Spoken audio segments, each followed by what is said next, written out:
Are you a little overwhelmed thinking about where you're going to go after the home sells in the divorce? Are you losing sleep because you're not sure what to do? Well, here are 3 steps to follow to help put a plan in place. I love plans. I'm Lori Hodges with Homes by Hodges and Keller Williams, and I've helped many couples who have gone through their divorce and are starting the next chapter of their lives. This can be a little overwhelming, but I've found that by putting a plan in place while you're selling your marital home, you can take the guesswork out of what your next step is. First, now that you've decided to actually sell your home, you'll want to have a discussion with your realtor about your seller net proceeds from the sale. How will the proceeds be split between the 2 parties?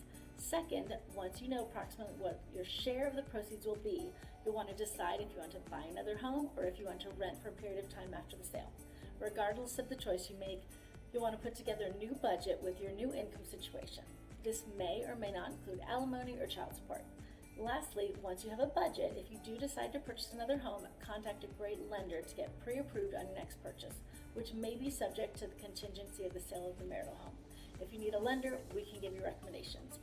You'll have to provide a lot of income documentation and asset information, and they will request a copy of your divorce decree. The decree will state the terms of your alimony and child support and will be required if you're using these to qualify for your next purchase.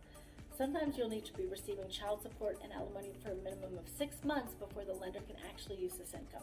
The decree must also state that the payments will continue for at least 3 years from closing. Because lending guidelines are constantly changing, you'll need to discuss the situation with your lender. By taking these 3 steps, you'll be able to put a plan in place for the next chapter of your life after selling your home. If you need to discuss these items any further, please feel free to call or text us.